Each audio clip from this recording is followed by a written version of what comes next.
Good morning students, welcome to C R international online study system. So आज हम पढ़ेंगे chapter number 5 which is complex numbers. तो सबसे पहले हम ये जानेंगे कि कॉम्प्लेक्स नंबर हम क्यों पढ़ेंगे और ये बेसिकली है क्या। ठीक है, तो मैं आपको बताता हूँ कि इसकी जो एग्जिस्टेंस है वो आई कहाँ से। ठीक है, इन are earlier classes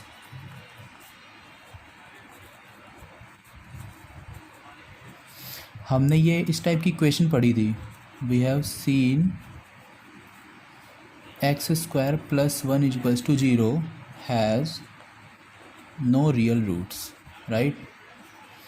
real roots नहीं होते थे क्योंकि इस टाइप की इक्वेशन का जो डिस्क्रिमिनेंट होता है वो नेगेटिव होता था, आपको याद हो तो इस इक्वेशन का रियल रूट्स नहीं होते हैं। क्यों नहीं होते? क्योंकि जब हम इसको सॉल्व करेंगे तो आएगा x square equals to -1 and we know that square of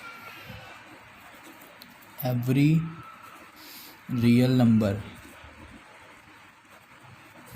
is always positive. और क्योंकि इसका स्क्वायर नेगेटिव हो रहा है इसीलिए ये एग्जिस्ट नहीं करेगा। ठीक है, तो यही रीज़न था कि अब अगर ये पॉजिटिव ये नेगेटिव आ रहा है तो फिर हम क्या इसको सॉल्व नहीं कर सकते। तो जब ये कंडीशन राइज हुई तभी हमें पता लगा कि इसको हम रियल नंबर की हेल्प से तो सॉल्व नहीं कर सकते। सो हमने क्या किया, we have extended the real number system. जो हमारा रियल नंबर सिस्टम है to a wide number system, इसको हमने एक वाइड नंबर सिस्टम में एक्सटेंड कर दिया जिसमें हम जो कॉम्प्लेक्स नंबर थे उनका सॉल्व करके देख सकते हैं। ठीक है, बेसिकली जो कॉम्प्लेक्स नंबर का ऑब्जेक्टिव था वो यही था कि हम उस टाइप की इक्वेशन को सॉल्व कर सकें जिसमें डिस्क्रिमिनेंट नेगेटिव आ जाता है। अब कॉम्प्लेक्स नंबर है क्या और किस तरह से रिप्रेजेंट किया जाता है, तो let root -1 is equals to, हमने रूट -1 को एक सिंबल से डिनोट किया है। इस सिंबल को हम बोलते हैं आयोटा, IOTA, ग्रीक सिंबल है ये, आयोटा बोला जाता है इसको। ठीक, तो अब एनी नंबर, याद रखिएगा, any number which is in the form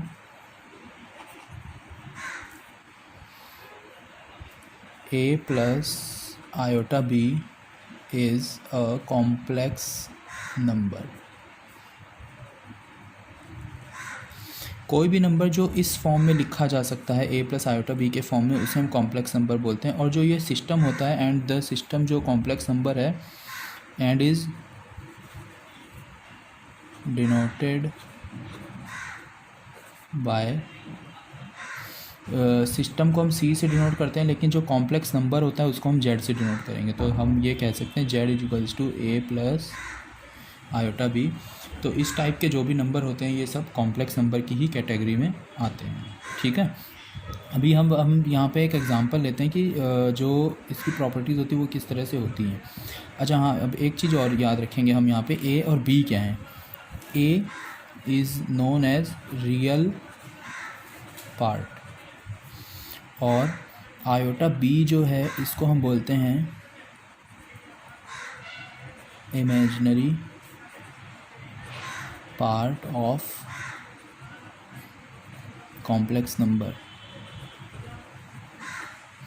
ठीक है, ये कॉम्प्लेक्स नंबर के ए है real part of complex number, iota b complete iota और बी दोनों मिला के जब हम बोलेंगे तो वो होगा imaginary part of complex number. तो हम इसको ऐसे भी लिख सकते हैं RE मतलब real part of z. Z क्या था? Complex number a plus iota b, it is a and imaginary part of z is b, iota b. ठीक है, विद साइन जो भी होगा विद साइन ही लिखा जाएगा ये। अगर ये a है तो a लिख देंगे और जो भी है b होगा या आयोटा b वो हम विद साइन लिख देंगे। अगर वो पॉजिटिव है तो पॉजिटिव, नेगेटिव होगा तो नेगेटिव लिखा जाएगा। अब एक केस इसमें मैं लेता हूँ कि लेट से if Z1 is equals to a plus iota b and Z2 is equals to c plus iota d। एक कॉम्प्लेक्स नंबर है, पहला Z1 और दूसरा है Z2। Now Z1 is equals to Z2 if if का मतलब है इफ़ एंड ओनली इफ़, केवल और केवल ये कब पॉसिबल होगा, when a plus iota b equals to c plus iota d. It means a equals to c and b equals to d. It means हम ये कह सकते हैं कि real parts of both z1 and z2 must be equal.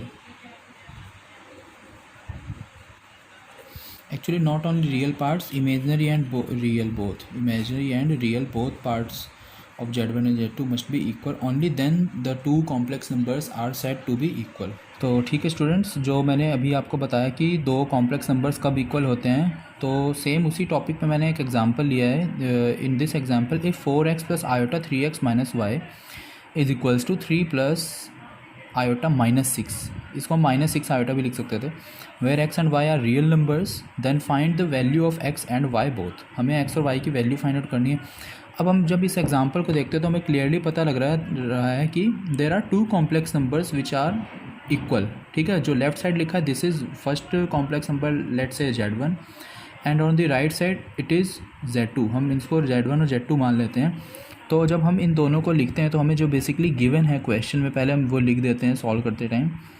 4x plus iota 3x minus y equals to 3 plus iota minus 6. Now as both the complex numbers are equal, so now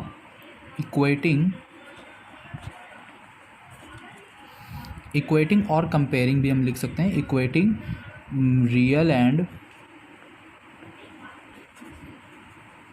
imaginary parts. तो अब यहाँ पे real part देखिए, imaginary part वो होगा जिसमें iota आएगा. ठीक है, तो आयोटा केवल इस टर्म में आ रहा है, तो इसमें और जिस टर्म में आयोटा नहीं आएगा दैट पार्ट इज़ रियल. तो यहाँ पे हम देखते हैं लेफ्ट साइड में तो रियल पार्ट है 4x और राइट हैंड साइड में है 3, एंड इमेजिनरी पार्ट यहाँ पे है लेफ्ट साइड में 3x minus 5 and on the right side it is minus 6. Now जब हमने इसको कंपेयर करते हैं तो x की वैल्यू आ जाती है 3/4 एंड यहाँ से हमें मिल गया है 3x minus y equals to minus 6. Now putting value of x is equals to 3/4 in this equation in 3x minus y equals to minus 6, then 3 into 3/4 minus y is equal to minus 6. तो अब हमें minus y equals to minus 6 और 9/4 minus में 4 LCM आ गया है. Minus 6 4 जो 24 minus 9 24 दोनों ही minus के साइन में है तो ऐड हो जाएंगे. तो minus y equals to minus 33/4 और we can say y equals to 33/4. तो अब हमें x और y दोनों की वैल्यू मिल चुकी है. x equals to 3/4 and y equals to 33/4. ये हमारा आंसर हो गया.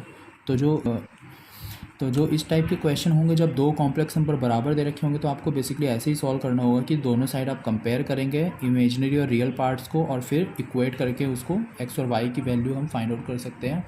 क्वेश्चन टू क्वेश्चन वेरी करेगा जिस टाइप का क्वेश्चन है, बट सॉल्व करने का जो मेथड होगा वो सेम रहेगा. ओके,